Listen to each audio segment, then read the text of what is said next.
ഒരു വർക്ക് കഴിഞ്ഞ് വന്നുള്ളൂ കേട്ടോ. അത് പിന്നെ അതായത് ഇന്നത്തെ വർക്കേ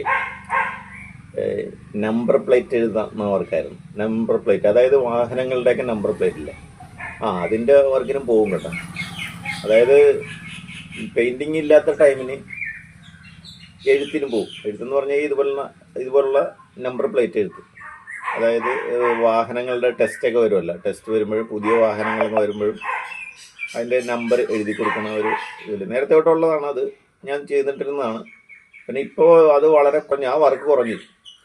അതിൻ്റെ കാര്യം എന്ന് പറഞ്ഞാൽ വേറൊന്നുമല്ല, ഇപ്പോൾ വണ്ടി ഇറക്കുമ്പോൾ തന്നെ അതിൻ്റെ പഞ്ചിങ് നമ്പർ പ്ലേറ്റ് വരുന്നുണ്ട്. അത് കാരണം വർക്ക് വീണ്ടും കുറയും. അതായത് ഓട്ടോയ്ക്കൊക്കെ ആണെങ്കിൽ, ടാക്സി വണ്ടികൾക്കാണെങ്കിൽ 2 സൈഡ് എഴുതിയാൽ മതി.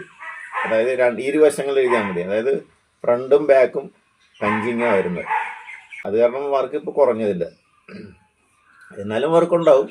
കാരണം പഴയ വണ്ടികളൊക്കെ റീടെസ്റ്റ് വരുമ്പോൾ, ഈ പഴയ ഓട്ടോകൾക്കൊക്കെ റീടെസ്റ്റ് വരുമ്പോൾ 4 സൈഡും എഴുത്ത് തന്നെയാണ്. അത് രണ്ടാം എഴുതി അത് വർഷം ഇങ്ങനെ അറിയാമല്ലേ, ടെസ്റ്റ് വരുമ്പോൾ ടെസ്റ്റ് വർഷാവർഷമാണല്ലോ. അപ്പോൾ അതനുസരിച്ച് വർഷം എഴുതണം. അങ്ങനെയുള്ള വർക്ക് കിട്ടും. അത് ഒരു വർക്ക്ഷോപ്പിൽ നിന്ന് തന്നെ വിളിക്കും. പിന്നെ നമ്മുടെ കൂട്ടുകാരെ വിളിക്കും. കൂട്ടുകാരൊക്കെ അവരുടെ വണ്ടിക്കൊക്കെ എഴുതി കൊടുക്കണ ഞാനാണ്. അപ്പം ഇന്നൊരു കൂട്ടുകാരൻ വിളിച്ചു. അവരൊരു പുതിയ ഓട്ടോ എടുത്ത്, അത് ഇലക്ട്രിക് വണ്ടിയാണ് കേട്ടോ. അതിന് ഇതുപോലെ തന്നെ ഫ്രണ്ടും ബാക്കും നമ്പർ പ്ലേറ്റാണ്. പിന്നെ ഈ സൈഡിൽ എഴുതിയാൽ മതിയായിരുന്നു. പിന്നെ അതിന് സൗണ്ട് ഹോൺ എഴുതണം. ബാക്കിൽ സൗണ്ട് ഹോണ്, ഫ്രണ്ടിൽ 4 ഗിയർ, പിന്നെ ഇവരുടെ ഇൻഷുറൻസ്, ഓണറുടെ പേര്, അങ്ങനെയുള്ള സൈഡിൽ കുറച്ച് കാര്യങ്ങൾ എഴുതണം. അകത്ത് metre charge, kilometre charge, waiting charge, ഇതൊക്കെ എഴുതണം. അത്രയും ഈ ഓട്ടോകൾക്ക് എഴുതി കൊടുക്കണം.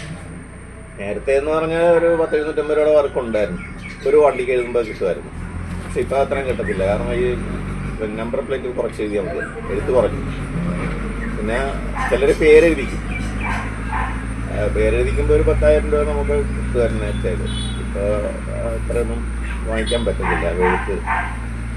ചിലർ ടെസ്റ്റിന് മുമ്പ് എഴുതിക്കൊണ്ട് പോകും. അപ്പോൾ ഇന്നത്തെ വർക്ക് ഇലക്ട്രിക് ഓട്ടോയായിരുന്നു. ഈ ആർട്ടിസ്റ്റുകളെന്ന് പറയുമ്പോഴല്ല, ഈ പടം വരക്കണവർ, ചിത്രങ്ങൾ വരക്കണവർക്ക് ഇതുപോലെ എഴുത്ത് വശമല്ല. മിക്കവർക്കും അങ്ങനെ തന്നെയാണ്. അതുപോലെ തന്നെ പ്രൊഫഷണൽ എഴുത്തായിട്ട് ചെയ്യണം, അടിപൊളിയായിട്ട് എഴുതുന്നവർക്ക് പിന്നെ ഈ വരക്കാനും അറിയത്തില്ല. അതുകൊണ്ട് അങ്ങനെ ഒരു വശമല്ലായിരിക്കും. അതിനുവേണ്ടി നമ്മൾ ഈ വാൾ പെയിന്റിങ്ങിനെ കൊണ്ടുപോകുമല്ലോ, ഈ പരസ്യ വർക്കിനൊക്കെ, മതിൽ പരസ്യത്തിനെ കൊണ്ടുപോകുമ്പോൾ സെപ്പറേറ്റ് പടം വരക്കാനായിട്ട് ആർട്ടിസ്റ്റിനുണ്ടാവും, എഴുത്ത് ചെയ്യാനായിട്ട് വേറെ ആൾക്കാരുണ്ടാവും.